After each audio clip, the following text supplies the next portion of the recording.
All right, so the first thing that I want you to do, and you can just kind of keep this, this is what we're going to be using for this entire class, is to make a basic surface. So if you go into your front viewport and go to surface panel, and then make a basic like 2-point surface.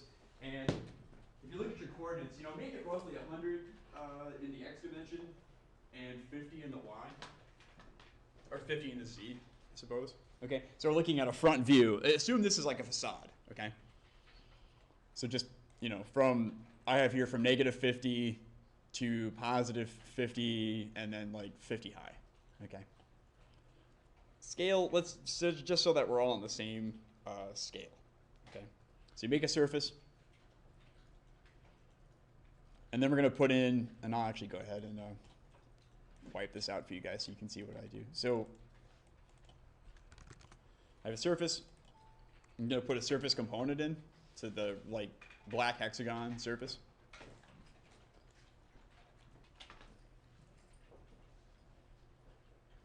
And then you want to reference that. You want to set that surface.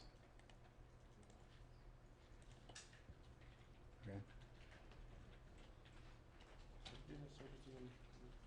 Surface is right there. Yeah, hold that down. Wait. Yeah, in the fourth one. There you go. Okay, so you have a surface. We're going to divide domain. Again, if you guys were doing the tutorials that I posted, this should be old hat to you by now. Divide domain. And then isotrim. So you plug the surface in for S. S is for surface. And this is the segments, which is the domain. So plug domain in, and you get your divisions. And then I have UV sliders that are just set to 0 to 40, and they're whole numbers. So I plug that in for U and plug that in for V. So just this is what we use to panelize a basic surface. Okay. Let me go ahead and hide this. Okay, so this is the thing that you're going to start each of these with, at least for the ones that I'm going to do today. So just kind of keep this pattern, handy.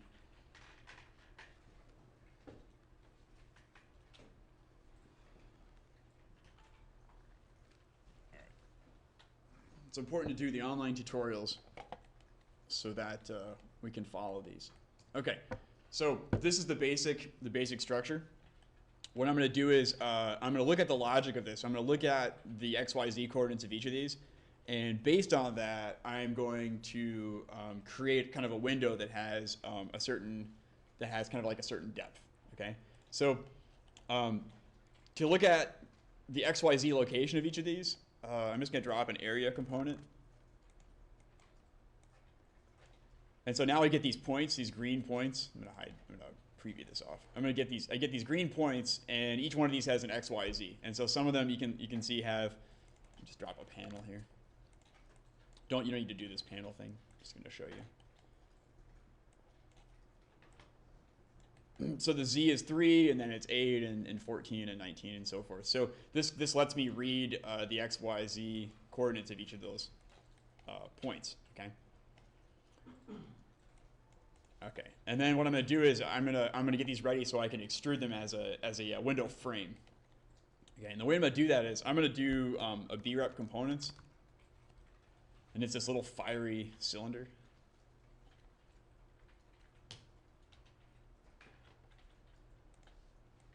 If you plug this in, it says explode. This is actually a great component for you guys. It gives you all the faces, all the edges, and all the vertices of all the surfaces. That's a lot of stuff to play with. Okay, I'm going to go ahead and turn off preview for that, because again, it's a lot of junk that I don't need to see. And what I'm going to do is I'm going to join all of the edges together, and that's going to give me an outline of each of these things. It's going to give me it's going to give me some lines for each of those. Okay, so I have the outline of each of those. I have 108 curves. Okay. Then from that, what I'm going to do is I'm going to offset those as a curve. So offset curve, that's these two curves here. this is going to be our window frame. So imagine you were in AutoCAD, you had something that you drew, you had the outline, and then you offset it, right, to make the frame. That's what we're going to do. So we take the curves, and the problem is that the plane is the XY by default. So like we've done frequently, we need to get this in the right plane. It's the XZ plane, because that's what's flat. That's what we're looking at. And we want to locate those planes using the centroid. So let's drop an XZ plane. And then let's take the centroid, and then we're gonna spam this thing with planes, okay? And I also want to turn that off. And then when you take the planes in there and you plug that in, oh, yeah. Actually, you might escape out of that. If it ends up crashing, you might escape out. Go ahead and flatten this. Yeah. So just do a right click on C and flatten it. We're not going to talk about data quite yet, but that might hang your computer if you don't flatten that. So because these are inside of like containers, and we're going to apply this to them. So we need 108 and 108, and not in any kind of data thing. So we've got these offset. Now the problem with this is that we want a negative offset. So you need to change this to a negative value. And plug that in for D, the distance, and then do a negative value. And then if you look at these, you're going to get your frame, okay? So again, we exploded it to get the edges, we joined the edges to get the outside curves, and then we offset these using a plane, using a ZX plane to get that frame, okay? Now we're going to actually make that into the frame, to like the frame geometry that we want. Yeah, you got to make sure to flatten this. If your computer starts to hang, if it starts to, just try to press escape and see if you can stop the operation. So once we've got these, I'm going to go ahead and actually, yeah, okay, so we're going to take these together and we're going to make a planar surface. And a planar surface is, basically anything that's on the same plane, you can make it into a flat surface. And if you happen to have two things that are in the same plane, it functions kind of like a Boolean, but it's actually less computationally expensive, so it's not going to like hang your computer. So it's a cheap, quick way to make these into frames. The problem is that the data is not structured the way we want it, so we actually have to put these into some groups first. I'm going to go ahead and flatten this and flatten this. So I flattened my curves, these are the outside curves, and I flattened my inside curves. So I've got a list of lines, a list of curves, 108 curves, 108 curves. Okay. I'm going to take these and graph them. So graphed, looks like a little tree. Plug this in, plug that in. Look at the structures of these now. So now these are in these data containers. And these are in the same kind of container structure. And if you plug in two things with the same structure into the same component, the computer combines them together. So now it's saying we want a planar surface. We want 108 planar surfaces, but each of those surfaces is made up of two curves. Okay? So if I add this to the planar surface and then I shift click, look at that, I get my frames. And they're parametric.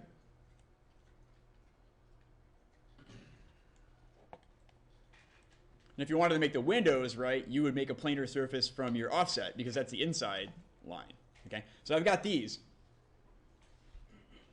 And now these are kind of discombobulated, so let's go ahead and flatten these as well. It's just so that I don't break this later like I did in the other section. Okay, so we'll talk about data in a bit, but what you want to do is just make sure that you combine these structures, and then this way, see these each have two values in each one now, 216, but with two values. Okay, so I got these, now I want to extrude them, and this is where this gets interesting. This becomes a facade. I can extrude all those profiles, and what I'm doing is I'm going to do these in the Y, because if I look at my thing, right, X, Y, Z, the Y is going to be out in this case. So let's drop a unit Y. But I want to extrude them a certain way. I want to extrude them logically, okay? So I've got this list. Remember I had this list of points that has Z coordinates, okay? I want to get the z coordinate out. So I go into vector, and point, and I'm going to decompose that point. So if I decompose it, I can get the data out of it. So you see that little thing, it's like a point, and it sprays out into x, y, z. So vector, point, decompose. I'm going to put this in here, and for my centroids, and now I get a list of just the z numbers. Okay, numbers, right? So now that we've got this is like when we got the data from the image and we got the brightness value, and then we could do something with it. Now we've got the z's. Okay, so what I'm going to do is, like, as the z height increases, like as the height increases, the extrusion gets deeper, because I want to kind of create a shade effect that goes down. Like the lower ones are going to be shaded by the higher ones.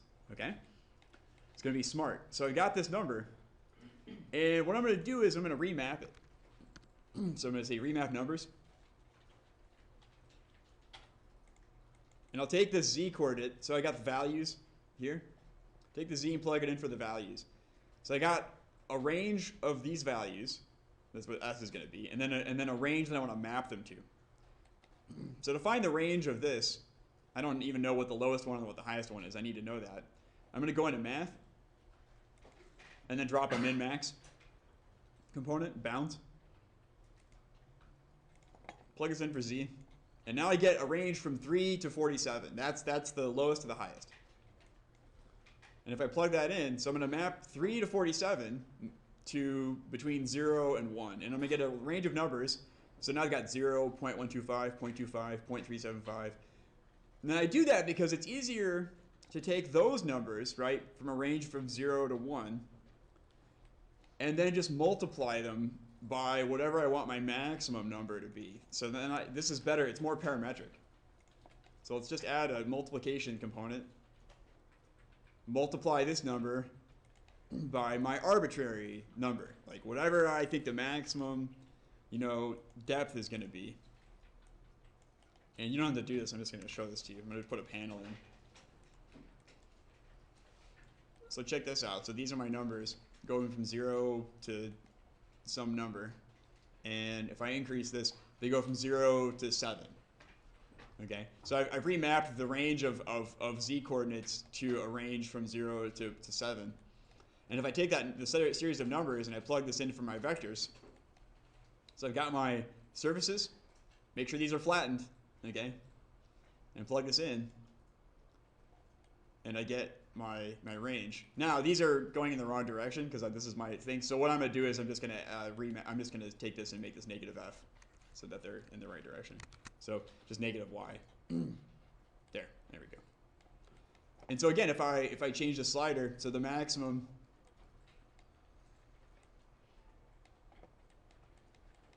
and if I change my y, right, like I increase that, it's going to smartly subdivide that in as many things as I want. Okay. And this is a little dumb, but imagine if you had a bunch of randomly placed ones though, and they had lots of different z's, like 100 different z's, you could still make the shelf distance change based on the z height, and it would be more interesting. Okay. This is really regular.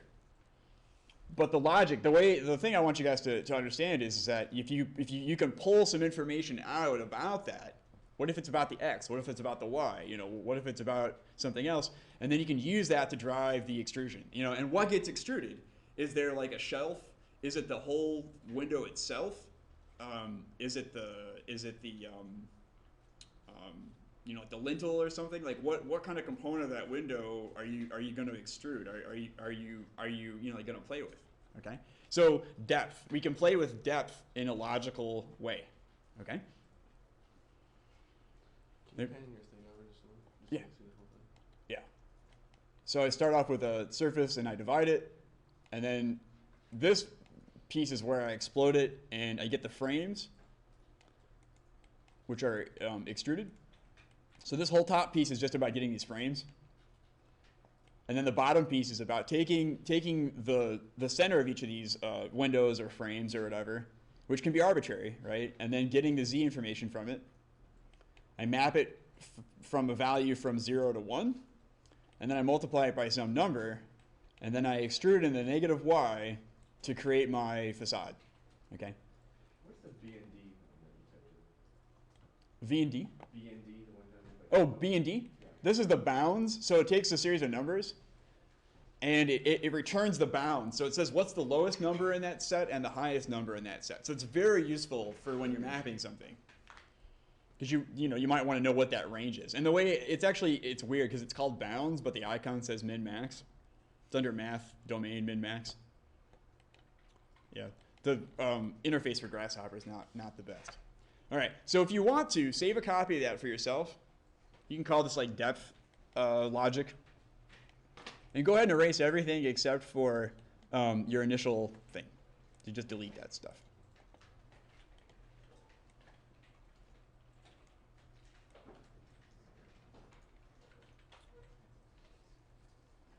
But again, I never want you guys to get too fixed on just the example. Like, it's really about the kind of concept that I'm talking about here. Okay. Again, and the idea is just pulling out some logic from it and using it to drive your depth. Okay. Next one I want to talk about is orientation. And I'm going to give a really simple example that you guys could use to generate some kind of louvering system. Okay. So I'm going to go ahead and go to the top view of your thing. So TOP top. And drop a point roughly, somewhere out in front of it. And then drop another point somewhere inside of it, but closer to the inside. So you got one out here and one out here.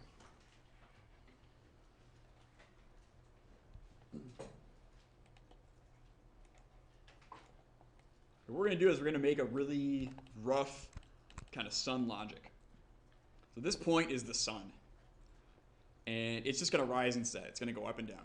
Okay. So what we're going to do is we're going to reference that point. So point. So point, set one point. And then we're going to move it up and down. So move. Plug it in, and we're going to move it into Z. So it's just like when we moved our cross sections of our column. Okay. Only instead of moving it up and down a few feet or units, we're going to move it really high. Let's go to 200, because it's the sun after all. Okay, and if you do that right, you should get something like this. All right. So that's the sun. And this point that I made is kind of a point that's inside of your space. So it's maybe like your like preferred sun penetration depth, let's say. Like that might be the maximum you want there to be direct sunlight. And what that's going to look like is, let's drop another point container. And let's reference our second point. And then let's just make a line. Let's just do line, and let's do this kind of line. And let's plug these in. And this is just for visual purposes. I'm not actually going to do... oh, wait, no, let's take this moved point. Sorry, you don't see anything there. Okay. This is for visual purposes. So you imagine that there's an angle between the point inside and your happy sun that's very, very high. Okay? What I'm going to do is I'm going to use that angle to rotate these so that they're blocking that sun. They're going to be perpendicular to that angle. Okay? And to do that, I'm going to work with vectors. And again, a vector is an imaginary line between two things in space that has a magnitude. And I'm essentially going to take this idea of this line and I'm going to make that a vector. So let's just make a vector with 2 points. We got a point, and we got a point. And you won't see the vector unless you actually visualize it, and that's why I made this line. There is actually a vector visualizing thing, but I hate the way it works. This is better. A line is fine. No one ever got hurt by drawing a line. Okay, so we got a vector, and I'm going to make another vector. And again, let's just make a line just to show you guys. This is for illustrative purposes only. I take this point, and let's take the original point. And so we have a line that's like this. Okay? And these are, I made these myself, so they're not straight. But imagine there's an angle between these things, right? We're going to get that angle. So you have one line this way and one line that way, and 2 lines makes an angle. Okay? So that's the idea of what we're going to do here. And what I'm going to do, though, is I'm going to take this line, and see I got x, y, z. I'm going to make a y vector from this line. So just make a unit y and plug that in. And again, you don't see it. So I got one vector and another vector. And if I got two vectors, I can take the angle between those two. So I got an angle. An angle takes a vector and a vector, and I got that. And it returns in radians, which I don't like, but angle likes. I mean, when I rotate something, it likes radians. So I've got the angle in radians between the vectors, and I've got the reflex angle, which is the kind of like inverse of that angle, and that's what I want because I want to rotate these things opposite to that angle. Okay. So now, if I go in, I'm going to go ahead and rotate my my louvers here. So I take all my surfaces, plug it into rotate, and I have to watch what the plane is again so that I get the right kind of rotation. If I don't, like they're going to rotate. Let's just make this buggy and see what we get. If I go in and I'm going to do a number slider. Okay, so this is going to be bugged. So again, all of these rotate at the same time. If I do this, we don't want that. We need a plane for each one of these. So I want to take the area to get a point, and then I can make planes from those points, right? And if I do like the XY plane, and I need to hide all this stuff. This is going to get really dirty. You can see that this is actually how you could do vertical. This is how you could do vertical louvers. We might need a different angle for that, but I don't want that. XY is no good, so I need a different one. And I've settled on the YZ. That looks right. And it's hard to know. Like you guys haven't done this a lot, but you only have three choices in planes. You're right. You've got XZ, XY, and YZ. And so if you don't get it right, just try the other ones until you get the right one. Eventually you'll understand. But these are the planes, right? You just need to know which one it is. So now this is the idea. These are all going to rotate. But instead of me doing this, I'm going to let the computer do it. It's going to be smarter than that. So I take my angle, my reflex angle, and plug it in. And check this out. As the sun rises and sets, it's going to change your angle. And if you got a more complicated sun system, and you imagine if you had these things all over the place, right, and they weren't all together, the angle would be slightly different for each one, and you get some really interesting effects on your building. But we're not doing mechanical systems for your building, so you're not doing like mechanical louvers that automatically move. Although this is how you could program them, you could animate them.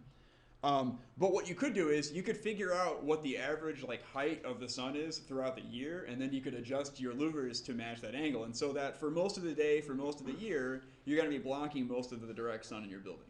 Okay, and you could certainly do vertical ones.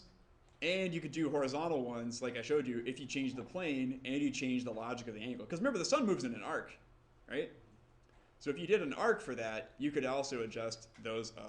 And I might post a video of that later, if enough of you guys are interested in that. But this is like this idea of like louvering logic, and it doesn't have to be a surface. It can be anything that you distribute that you want to angle.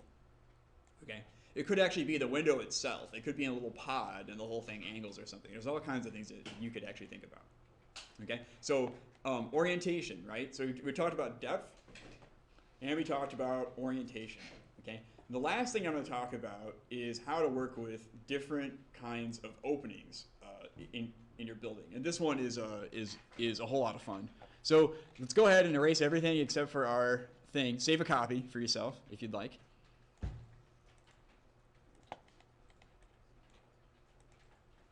And I'm going to go ahead and get rid of these points, too, because I don't need those anymore.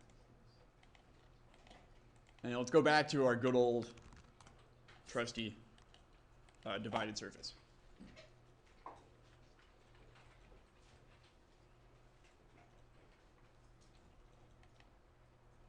And I'm going to make a lot of divisions. Let's roughly square this off. Make a bunch of tiny squares in your thing.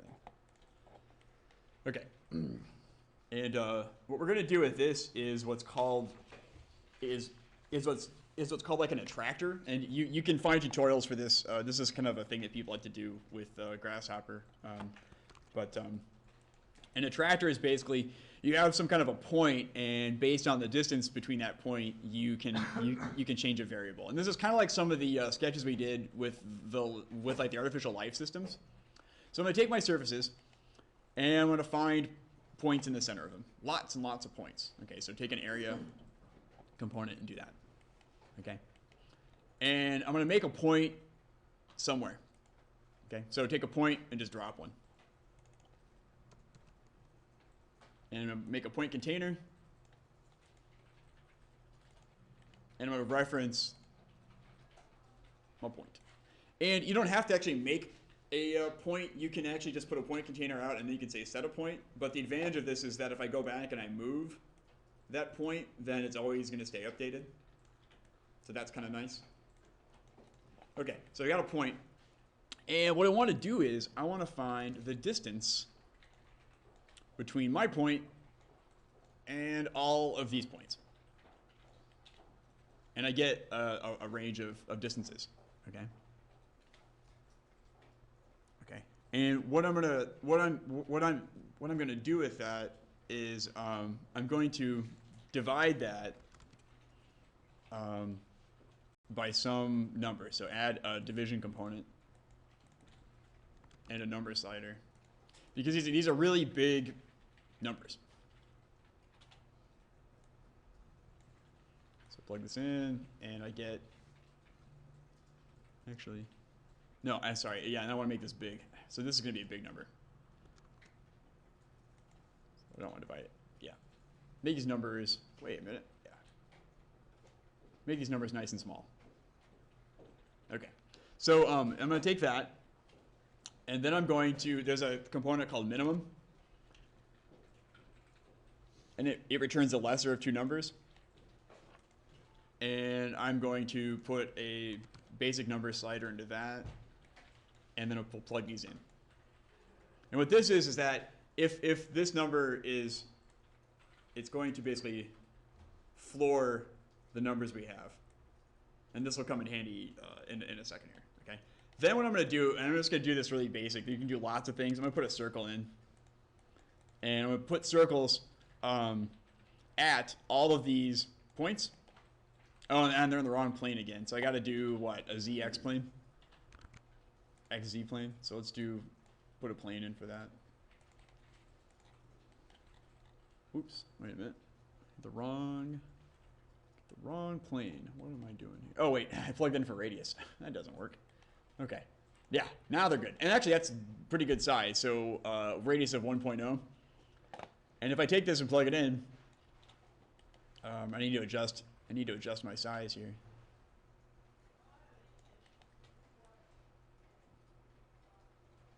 Let's see here. Turn these off. Yeah, these are getting in the way. Ah, so you can see that I've got this kind of pattern here. Oops.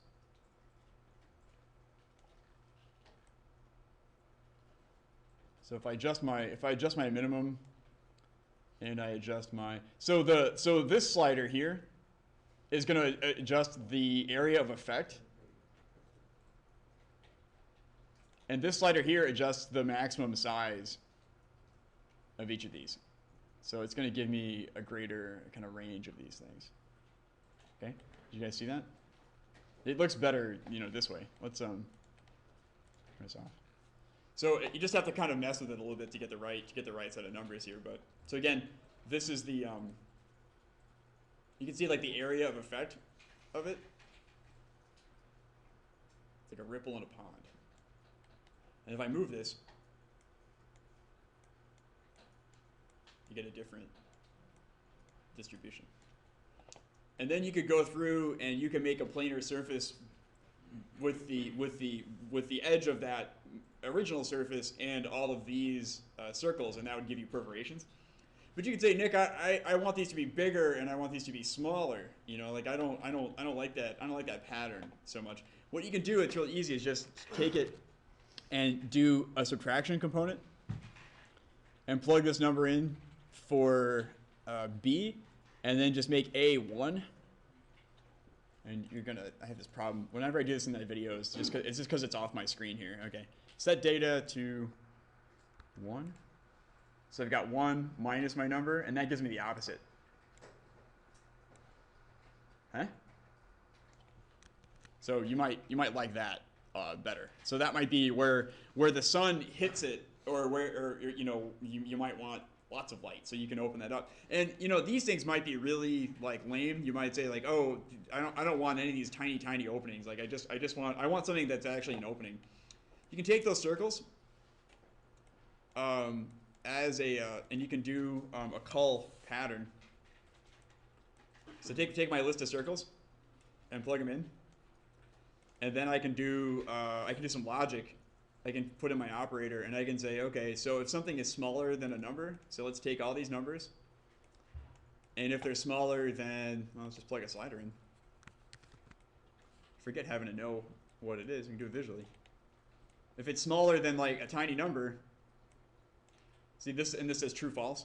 So it's like if A is smaller than a number, it's true, and you can plug that in for this, and you can use that to cull these. And so then if I hide this, oh, actually I did the opposite of what I wanted to do. Yeah, let's do it larger then. Yeah, because it's actually based on what's true false. So let's use a larger than. So if this number is larger than this number, it's true, and I'll keep it. There we go. So check that out. So now you don't draw anything that's not too small. Let's turn the surface back on so we can take a look at that. So I can create this kind of pattern. Doesn't have to be circles, right? It could be, you could use it to scale a shape that you drew. You could use it, you know, lots of different things. But circles are just easy to work with. Okay. Okay. So there's that. Let's add another point. And let's basically copy most of this stuff here. So copy paste.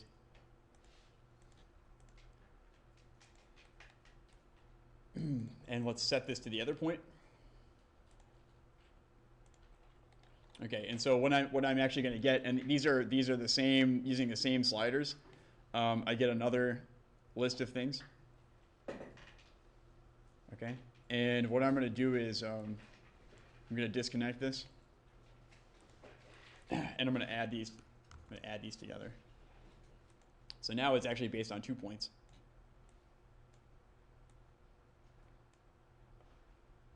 I need to adjust this a bit, I think.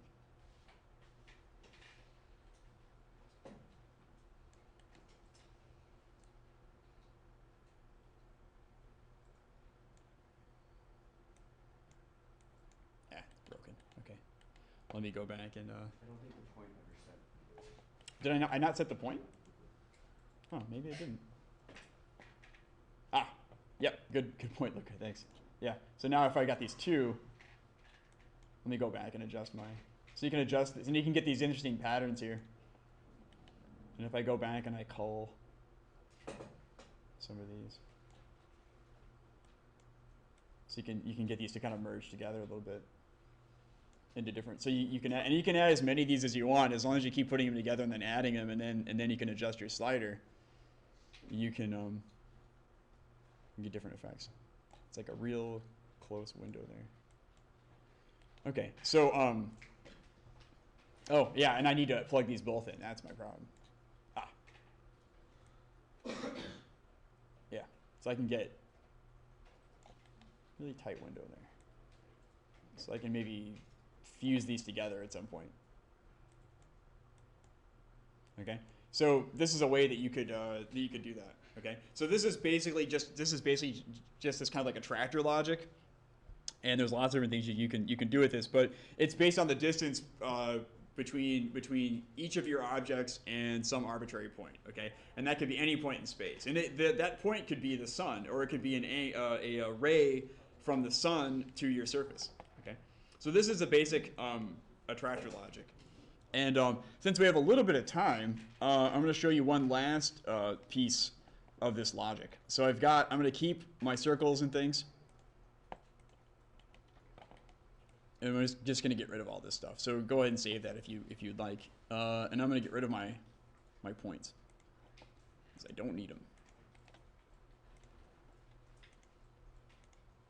Okay. So we go back to what I've got these circles, okay?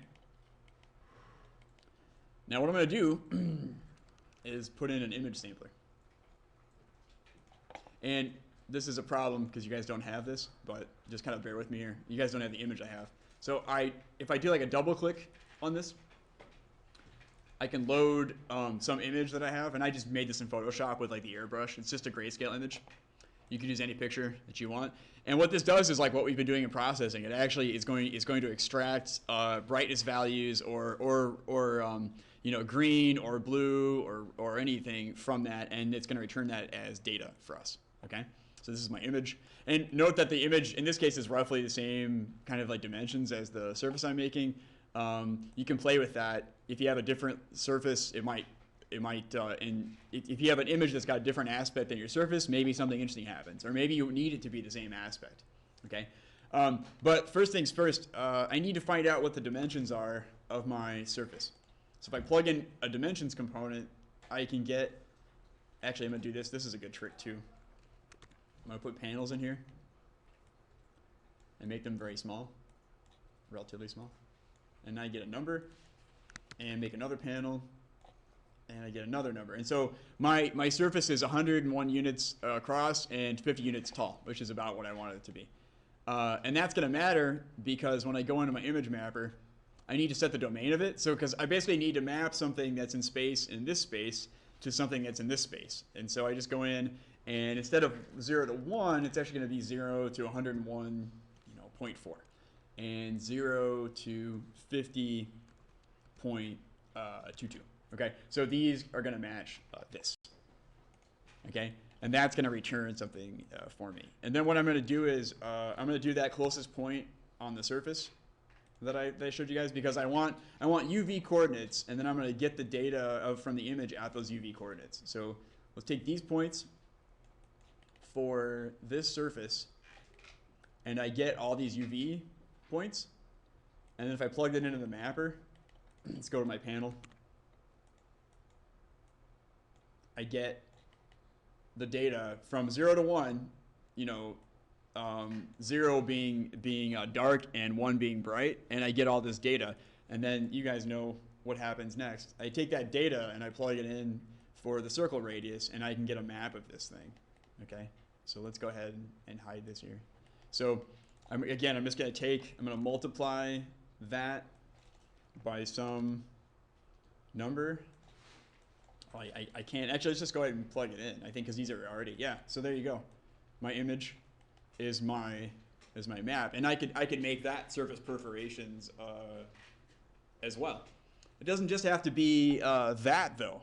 I could take that image logic, and let's get rid of all these circles that I have. And let's go back to good old-fashioned, you know, surfaces. And we could extrude them in the Y. So take my surfaces, and in the negative Y, oops, expression, negative F. Okay, so that they all kind of stick out. I have lots of them.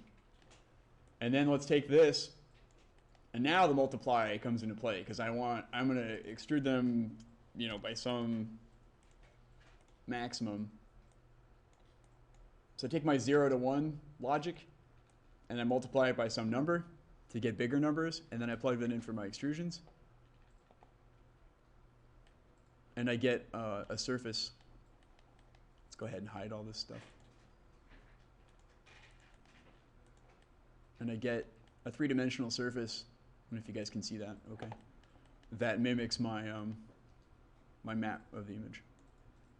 And you could do this with photographs. You could do this with, you could take actually something out of Ecotech that you did a sun study, and you get that black and white image of, you know, like the insolation value, and plug it in, and this would create your shading devices for your surface, right?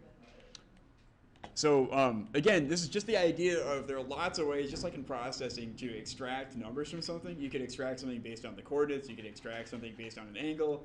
You could extract it based on an image. And then you take that data and you use it to drive your geometry that you distributed. And there are lots of ways to distribute geometry besides just this surface divide thing that I've been showing you, right? You could distribute it randomly over a surface. You could take the points and then you could jiggle them by some pattern. You could use the graph mapper to displace them in different curvatures. And then you come in, and then in comes the logic. And you can do some interesting stuff with them, okay? So I hope this stuff has been kind of inspiring.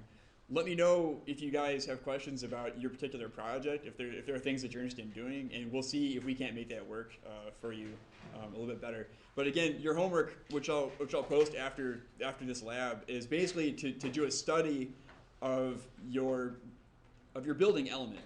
And it could just be just that kind of dimension, right? Maybe a 40 by 10 foot bay, and you're thinking about how you're applying logic to it that you're interested in studying. Okay, so you're going to study something to do with the sun. Maybe it's the openings, maybe it's the depth, maybe it's the angle, maybe it's all three. And that's what I want you guys to do for next Tuesday. Okay, the more you study now, the less you'll have to do with it later. Okay, any questions about the stuff today?